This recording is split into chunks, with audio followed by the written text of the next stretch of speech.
Hello and welcome to another edition of Andy's Shed Live. This is Series 7, Episode 8, and in this episode we're going to be taking a look at this down here, which is an Ericsson N2204A telephone.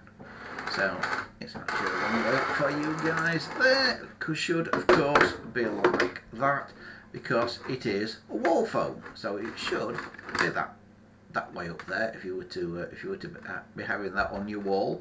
And you'll notice that it's got no dial and it's got a windy handle. I'll be explaining all about it in this episode of Andy's Shed Live.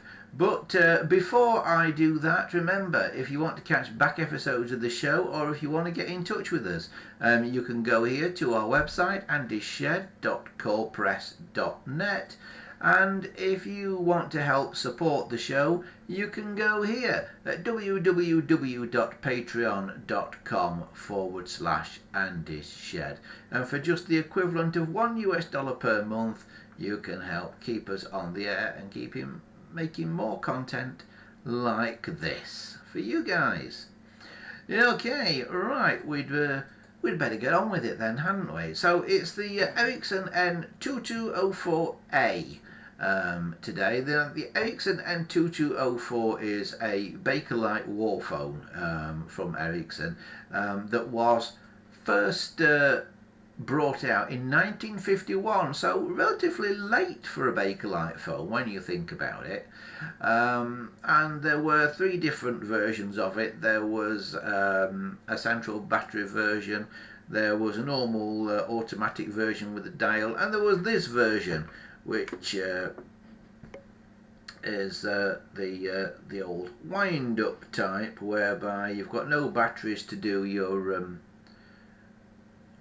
calling of an extension. So to get that voltage that you need to do the calling, you wind the handle to make the phone at the other end ring, and that's what that is there for. So we thought we'd take a little look inside this today and just show you inside one of these phones, and it's relatively simple inside. It's not really complicated at all, so let's have a look. So here we are. That's how it will be. It will be mounted on a wall, this, normally. So first I'm going to do is take the handset off the hook and get my little screwdriver, and here you can see there is a little screw sticking out the case. Just undo that screw, and it actually turns out to be quite a long screw. So we could be here some time undoing this.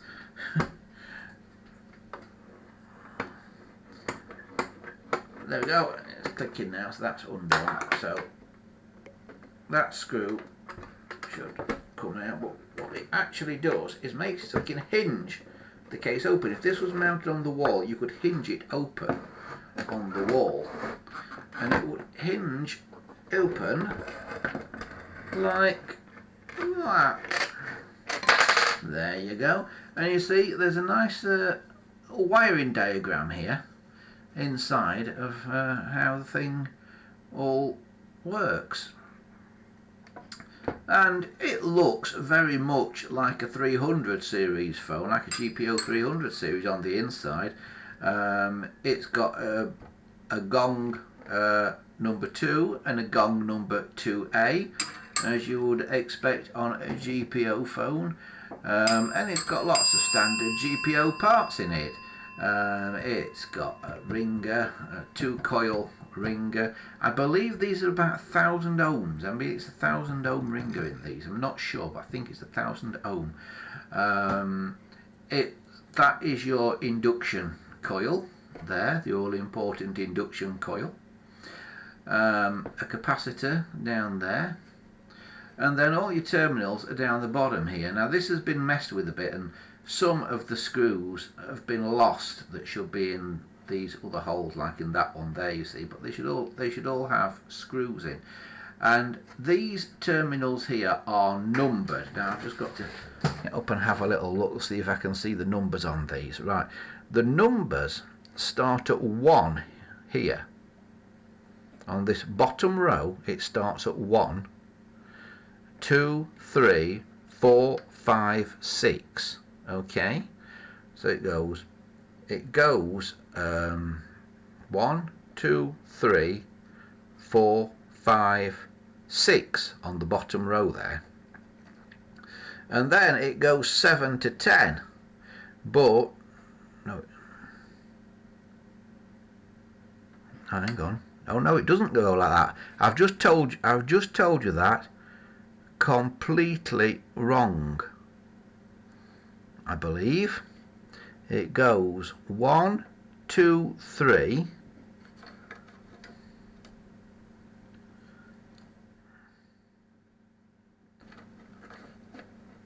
and then I think it goes 4, 5, 6. Let's take that one off and have a look.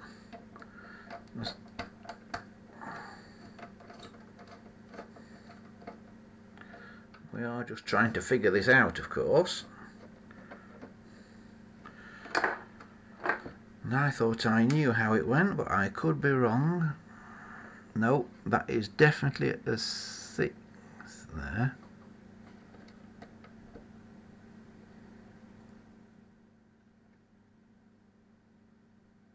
So maybe that is a 4 just there. So yeah, so it was 1, 2, 3, 4, 5, 6. So I was right the first time. I thought I was. I thought it was driving me mad. Yeah, so I'm just going to put that back on there so we don't lose it. So it doesn't go the way you would think. It goes that way across. So it goes right to left, not left to right. Okay, so that bottom row, that's your terminal numbers. These terminal numbers will be important in a moment. And I just get this back on here, and I'll explain then why the numbers are important. And of course, because I'm doing this live on air, it doesn't really want to go back on, because it just wants to be awkward. I've got that somehow stuck. A little, I think it's got somehow stuck on the screw. That's it, got it. Right, and start putting the screw in, just part way, and then we'll put the little fork connector on it once it's part way in. That makes it easier. Right, that's it. Right, now put the fork connector on. That's what I should have done in the first place. So that's going on to number 6. Okay.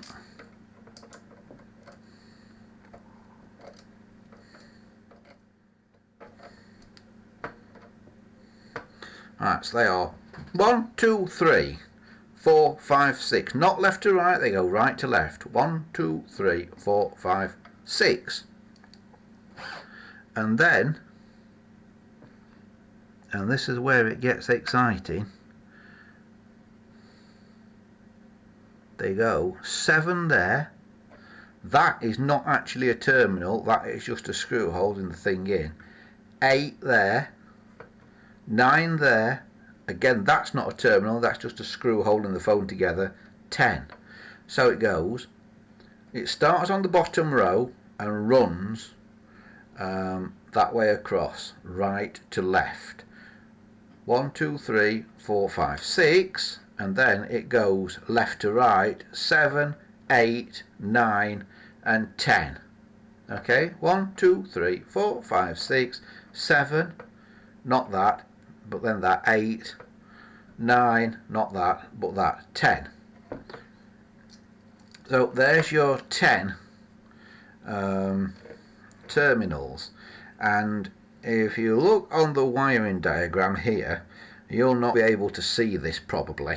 It will, I'm guessing, be a bit too small for you to see, but you can see L1 and L2 marked, and they are your conductors for your line. They are the two wires that were coming from your drop cable, and L1 goes to terminal 1 on here, so it will be that one, and L2 goes to terminal 3, which will be that one that's got the screw missing. So one on there and one on there, and it says that one has a jumper fitted to 2, and if you look at one there, it has got a little jumper wire fitted to 2, and it says nothing else is jumpered, and if you look at it, nothing else is jumpered. So the only jumper you should have is there between 1 and 2, and that is basically the innards of it. As you can see, this one's in quite good condition. They tend to have the number back on the inside again. As with a lot of Ericsson phones, it's N and then a 4-digit number which denotes the basic model of phone, and then it has a code after that, in this case AA1, which tells you the exact model, if you like, the sort of subclass of the phone. So it's an N, whatever I said it is, I'm going to say N2204, can't see it on there because there's a bit of paint over it, N2204, which is the basic phone, then A, which tells you a bit more about it, tells you that it's a one with a handle on and things, and then A1, which tells you even more about it as to regard to whether it's got any extra push buttons or anything on the outside fitted. So that's how you work out these Ericsson numbers and things. But that's what we've got on the inside. Now I don't propose to dismantle this any further than that. What I will eventually do is just fit a line cord to it. And of course when I'm putting the line cord on, it'll just be fitted there, and then we can theoretically connect it up on our manual system, and hopefully it'll work. But what I really like about this is the way it can be mounted to the wall with this swing door thing. You'll notice these sort of depressions in the back case with holes in. That's where you put your mounting screws through to the wall. It's to hold the phone off the wall a bit, because you want to hold it quite a way away from the wall, because when that handle's turning, you know, you don't want your hand anywhere near the wall, otherwise of course you'd skin your knuckles as you turned it on the wall. So it's been thought about, has this, and I'm also told that in these hinges you can knock the pins out. I don't know if you knock the pin out, or no, I think you undo this screw on this top hinge. You undo this screw on this top hinge, then you can, that hinge comes off. Then the top part of that hinge would then come off, just that top bit, that little bit.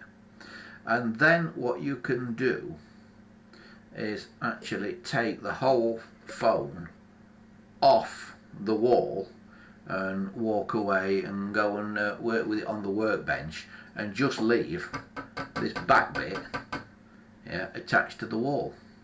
So it's quite clever. I'm hoping to get this one going over the next few weeks, so hopefully we'll have this one in service, and we'll put it up somewhere, and I'll show you on a later video exactly how to wire it and things. There's only one thing I can see that's wrong with this one, and that's here where the wires and that should come in, line cord should come in, and I would guess the normal phone wire should come in. There should be some kind of rubber grommet in there, and this has just been bodged in there. This is not the original, this is just well, it feels a bit like polystyrene or something, but it's not. But that's just been bodged in to sort of hold the thing together with the cord and that. But there should be something a bit better than that in there, and that is how you do it. So that's the inside of it. You'll see you can't actually see the magneto thing. It runs when you turn the handle, but it's behind this plate here. So you would take this whole bit of the phone out, and then you would have access to it. It comes out in a very similar way to how you take the bottom out of a 300 series BT phone. Just undo those two screws and those two screws, and then this whole section would lift out. So you can get that out and then get access to the magneto that's underneath. But I will bet you they are, oh no, they're not terribly tight. So shall we have a look? While we're here, we'll have a look, shall we? Quite what that is for, I'm not sure. If anybody knows what that is for, get in touch, leave a comment, or get in touch via the website. So we'll undo these screws.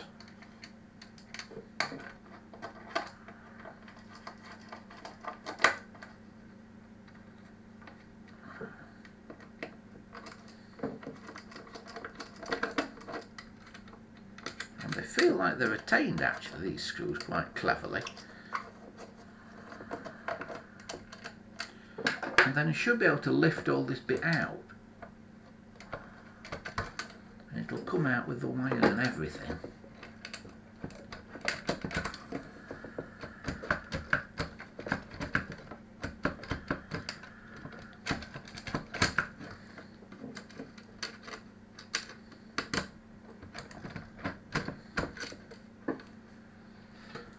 Alright, I'm going to have trouble with this, aren't I? I'm going to wish I hadn't started this. Alright, let's come in at that side. Is it not coming at this side? Is it that one that's still catching that screw?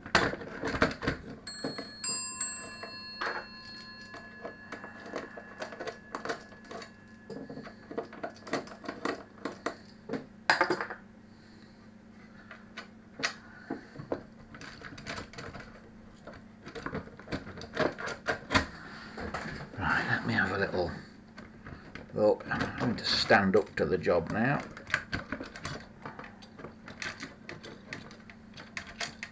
Ah, it's going to take,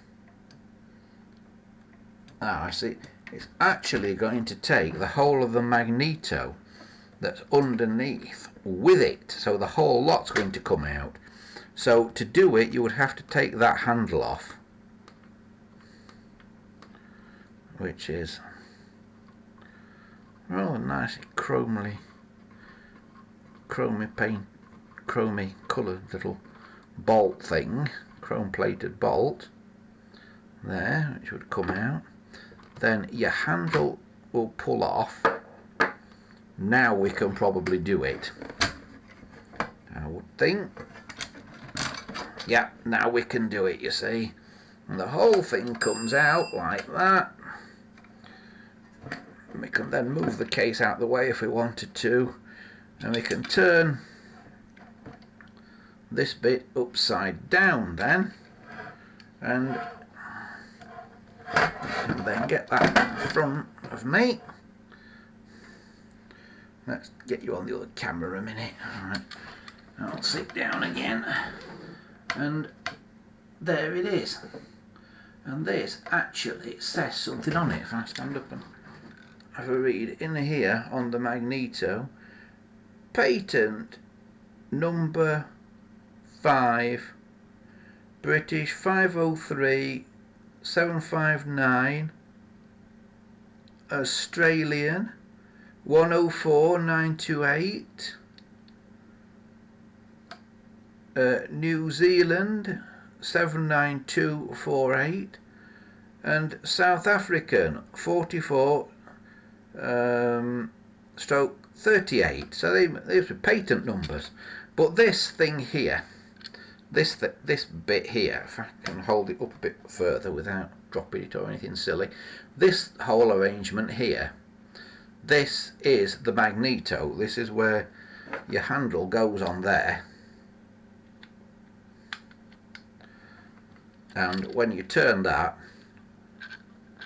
that's the magneto, and you should feel a bit of a spring in that, and then it'll go around a bit and then you'll feel a spring again, and that's because of the magnetic field in here, because this is basically similar sort of idea to an electric motor, and you're passing coils past magnets and things, so there is some magnetism involved in it. So that's what generates the voltage to generate a ring on the other end. There's a part number on the side of it, N4667B, I think it is. It might be N46678, but I think it's N4667B on the end of there. If I can get that under the other camera, perhaps you might be able to see it. Up here somewhere, can you see that number? Right. Get it? There you go. There it is. And that is the number, I guess, for the magneto. Right, I'm going to take that handle off again. Look at the beautifully laced wiring in these. This is the thing of old telephones. Lacing wires like this is a real art, and you don't see it done these days since they invented cable ties. People take the easy way out, but it's just absolutely beautiful. If you can lace wiring, it really is a bit of a skill, I think, that. So there you have it.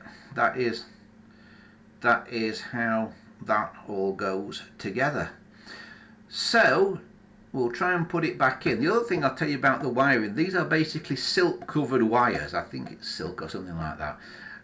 And they would have originally all been fairly brightly coloured, but over the years the colour fades on them, so it's sometimes difficult to tell which is which. But you can generally still just about work it out. So right, we'll put this back together, magneto and all. Get that little thing there around the right way, and just drop this all back into the case. And basically all you got to do is make sure those screws line up with the holes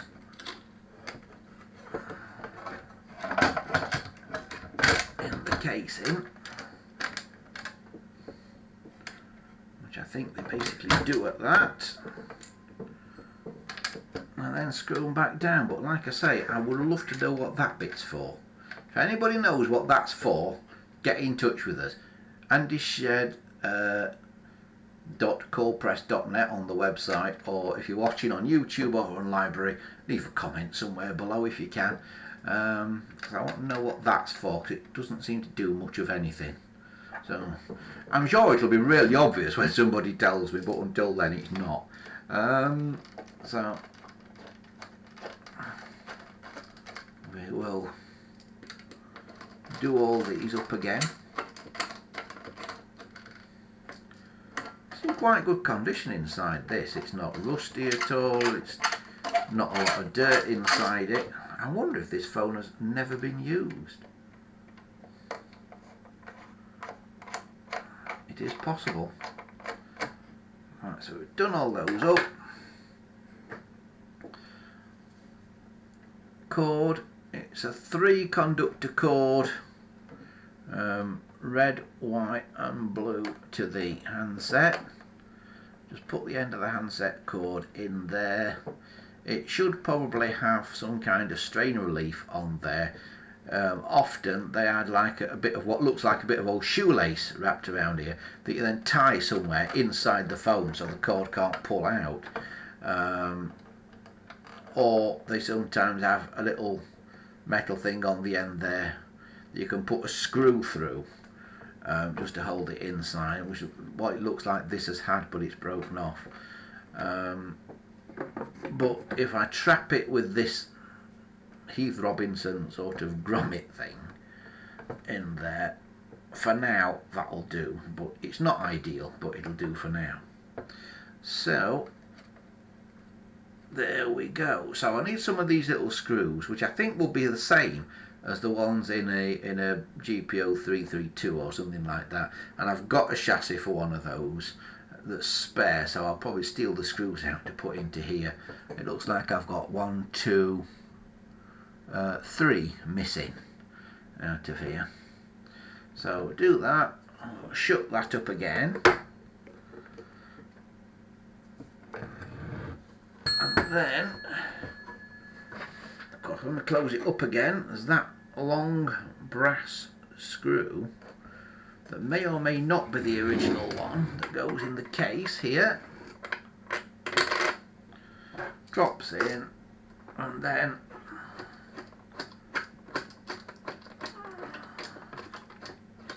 we should hopefully be able to screw the case closed, and it's not going in because it's not located in the hole on the base at the moment, but it will. It just wants a bit of help from its friends, I think.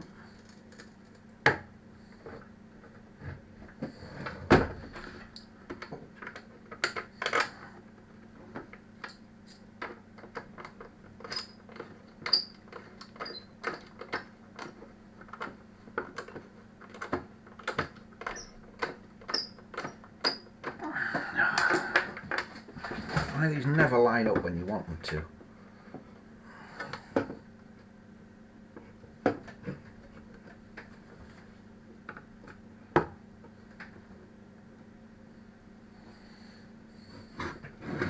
Something's obviously gone out of line,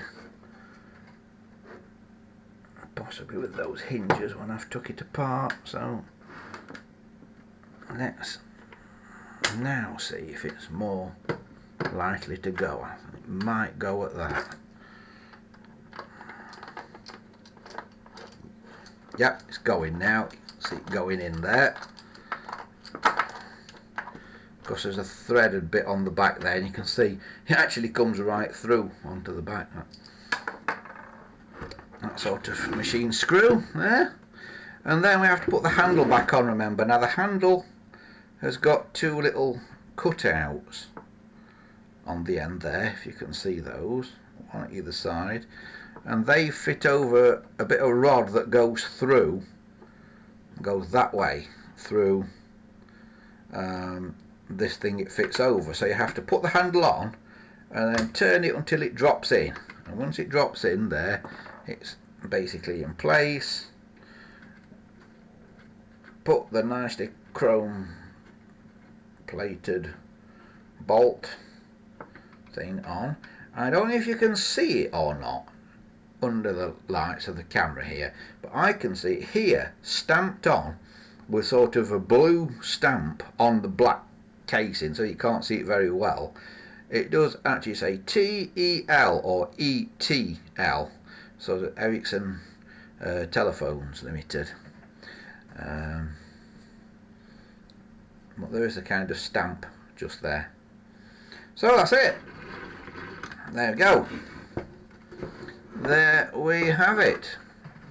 That is the Ericsson wall phone from the early 1950s, and it's actually quite a nice looking phone. I quite like it, but it does look a bit old-fashioned for the 1950s though.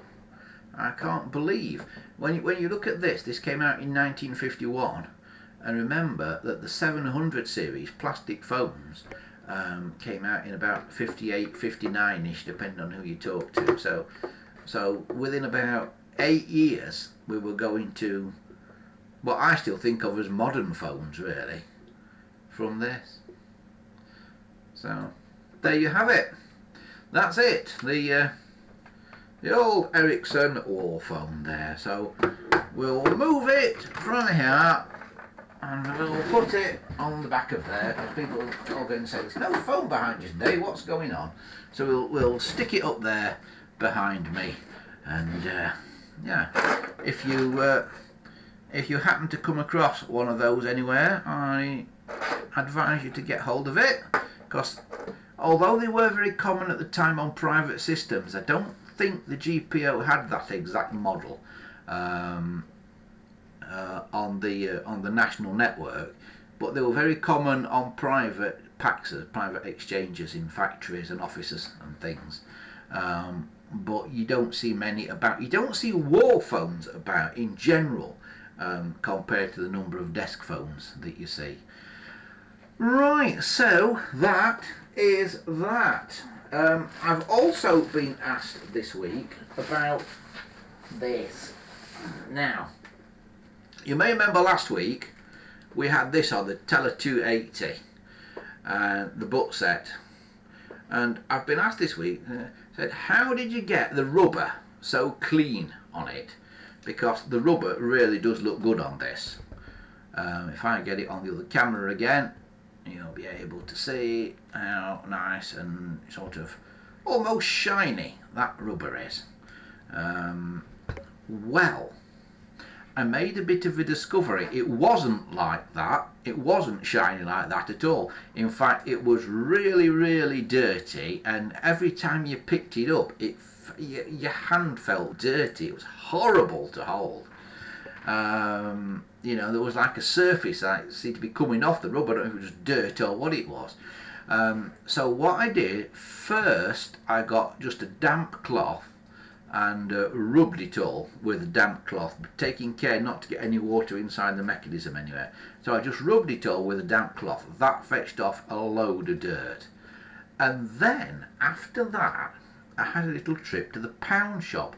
I can't remember whether it was Poundland here in the UK or whether it was One Below, which used to be Pound World, that they'll shut down and then they've reopened as One Below. It was one of those two shops, and I got this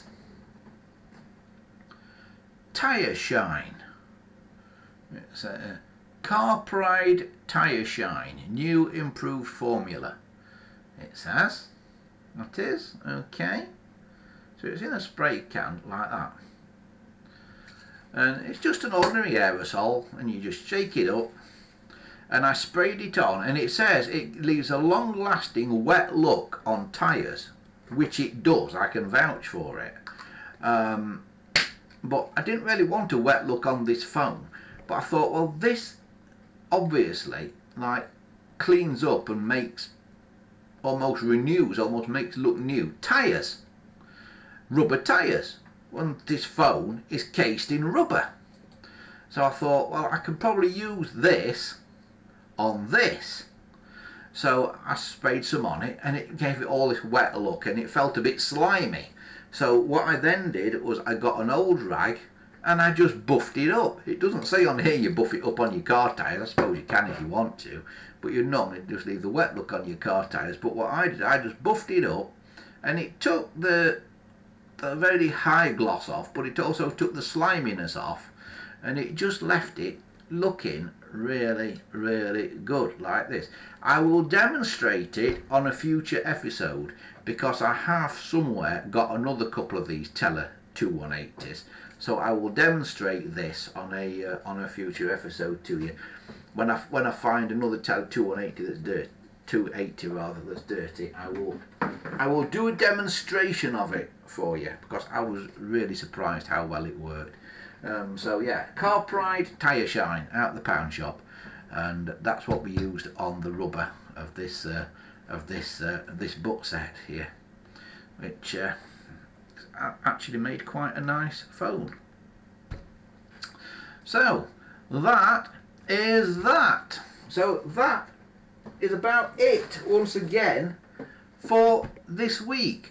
Thanks very much for watching, and we will see you again same time, same place next week. And it's not all going to be telephones in the near future as well, because one thing that I've been asked to do is restore an old TV. just recently. I will again tell you more about it next time. But we are restoring an old television and making it work so it can go in a museum display. It's going to be interesting, of course. There's no analog TV these days, so how do you make an old television work in a museum where it's got to run day and night and play something day and night? How do you turn an old TV into a media player? I'll give you a clue. It involves a Raspberry Pi computer. So we'll be telling you more about that soon. But for me, for now, remember, if you want to get in touch, you can always go to our website, and there you can also find back episodes of Andy's Shed Live and some other videos and some other articles about projects that we've done. And also, of course, if you do want to support us, and every person who supports us, it really does help, so thank you very much in advance, you can go to patreon.com/Andy's Shed and support us there for the equivalent of just $1 per month, and you'll get your name on the credits of all the episodes that we make while you are a supporter. Okay? Brill. Right, that's about it. That is a wrap for this week. If you've got any questions or comments, remember, please leave them below. And also, another way you can help us, if you're watching on Library and you're probably accruing things called library credits or LBC, and you're wondering what to do with them, because every time you watch a video you get a couple basically, you can tip us or support us on Library. You'll find little buttons somewhere around. Tip us a few of those LBCs if you would please. Again, it helps. It is like supporting us on Patreon, but you're kind of doing it with cryptocurrency that might not have any real value to you, but we can use it. So if you want to tip us a few LBC, that would be great. So until the next time, from me and all the team at Andy's Shed, I'd just like to say thanks for watching, and I'll see you soon.